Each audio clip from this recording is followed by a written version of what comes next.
Well, boy, we are into fall. What a beautiful day. I mean, look at that. I mean, this morning the sky is just crystal blue. Still a few colors around here for southern New Hampshire, but which also means it's time to wrap up this garden of multiple beds. Take a look around here, Linda. You'll see what I've been doing.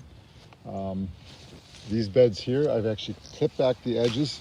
I actually dressed them up a little more this year because some of the grass was from the pasture going into the beds, so I edged every single bed pretty much. I don't do that every year. I usually shovel up the dirt into the middle.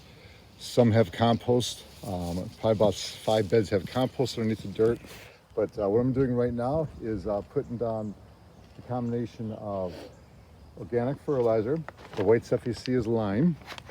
This organic fertilizer, just a little mixture of that. And then we're going to put down winter ryegrass. And so we're going to do a couple little quickies as far as how this goes here. But first I want to show you how the fall garden's been coming along. So come up over here, Linda. We just took the broccoli I planted. We just took the broccoli that I planted back in, I think it was July. That's gone, just took that out today. Here's the lettuce you probably saw a couple weeks ago for those that might have seen the earlier video. This lettuce is doing just beautiful. I have covered a couple times because we've gotten down to 34, 33 degrees at nighttime. Look at all the bees that are having a good time. I don't know what they're looking for, but they're checking it out. The leeks are looking really good now. They have just exploded in size. Leek potato soup coming up. And I hear there's another, we're looking for a new recipe this year for leek potato soup. Beets, carrots over here. And the spinach has been doing great. In fact, I think it's time for some stuffed shells, Linda. What do you think? Sounds good. Now the key with the carrots is my challenge. We have a lot of moles this year. I know you can get those electronic things that knock in the ground, supersonic. I'll sprinkle the powder that the moles don't like because they will destroy these carrots come December when there's nothing much else for them to eat. Let me show you the other side of the garden. Oh, even though they were covered, the beans got hit pretty heavily. There's a few beans left in there. I'll pull those out later on. But we've got a few nice meals out, haven't we? Sure have. And then this is the lettuce and carrots growing for the cold frame, which I just cover the blanket right now when it gets chilly at night. But it's carrots did really well, germinated super well. Got the spinach to do well, lettuce. So this will be a cold frame on top of that. Probably in another 3 weeks I'll put it on. So I'm going to show you why I do what I do as far as putting my garden beds to bed. So as you can see, I've already edged them up, pushed dirt on top, raked it smooth, gotten some of the extra grasses out of there, which goes back in the compost bin. So first I like to do is put in a nice organic fertilizer. This is just a garden tone. It's a combination of 3-4-4. And what we're going to be doing is after we get done with this here, we will be putting down winter ryegrass. Now, the idea of winter ryegrass is it's a green manure. We'll try it again. Green manure cover crop. Try to say that fast. And so as the grass grows up, the ryegrass grows, the roots are sent down below and actually pulls the nutrients back up. So then we turn the winter ryegrass over in the spring. It's about 3 to 4 inches. Turn it over, and now you put the nutrients back up the top. You turn upside down. About 2 weeks, they rot. Rake it up, and it's ready to go. I usually start turning over it probably around the end of March, early April, depending how our winter's coming along. You really don't have to put fertilizer down, but I just like to give it a little extra jump. I mean, the beds have been working hard. Some of these beds had 2 crops during the summertime through the season, so they've been really well depleted. Also, if you get a winter thaw, the winter ryegrass will start growing again. Put some lime in, just regular ground lime.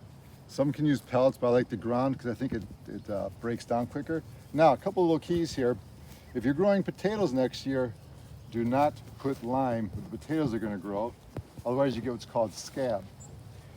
So I actually have where the potatoes are going to be already marked out. So I remind myself not to do it just because I'm in the habit form of getting it all done at one time or trying to.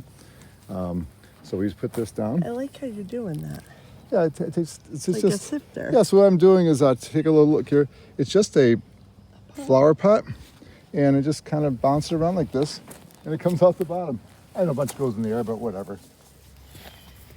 Yeah, so I've been doing it this way for probably 35 years in this garden.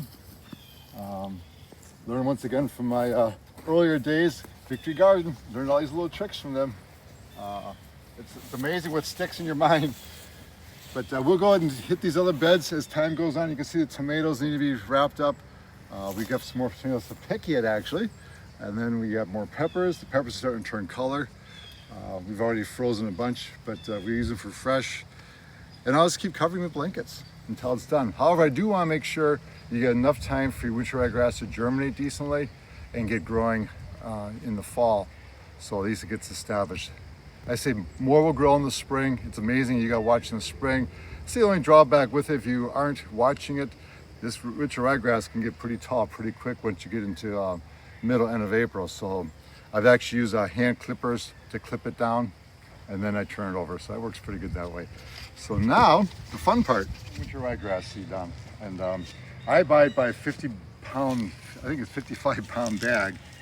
It actually lasts me enough for 2 seasons. And really, you're just kind of putting it down, you're feeding the chickens. I don't have chickens, but if you're feeding the chickens, that's what you do. And I usually bought this size bed is, well, it's been cut back from 6 feet to about 4.5, 5 feet now, by around 13 feet long. A container like this, I'd say it's about a pound's worth, pound and a half. I probably put it down more thicker than what it needs to be. Now here's our problem. We have wild turkeys come through, so I'm hoping they don't catch wind of this. I kid you not. As soon as it goes down, I swear they must smell it.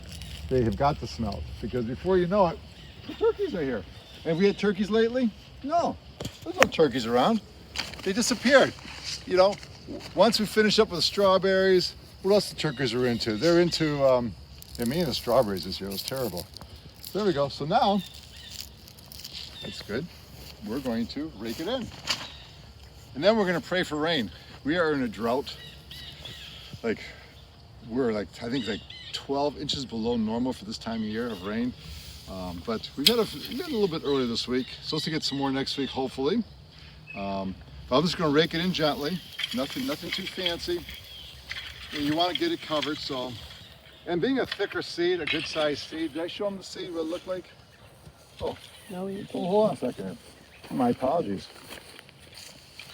That's winter rye. I guess you can make rye bread with it, huh?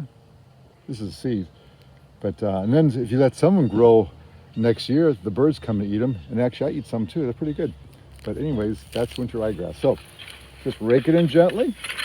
No, don't be gentle, just get it in there. And that's as simple as it is. Oh, got a stake in there. Oh, there we go. So share with me how you like to make your garden bed get ready for winter. Some don't do anything, and that's fine. But I always I'm the philosophy of, hey, if I can get more nutrients out of my garden for next year, it sure pays off. A little extra work involved, edging the beds. If you got raised beds, you're a step ahead of me, that's for sure. But hey, it's good work. For my age, I guess it's good exercise too. All right. And that's as easy as it is. We'll give it a little water later on. It's supposed to rain tomorrow night, I think, so let's hope for that. But thank you again for coming along and watching this, and appreciate those who have subscribed to the video. I appreciate your comments you make below. Thumbs up, of course, always helps with the, I guess they tell me the more thumbs up you get, the more people look at your video. So I'm learning that, still learning new things. So that's what we got today. Enjoy the rest of your day, and thank you again for watching.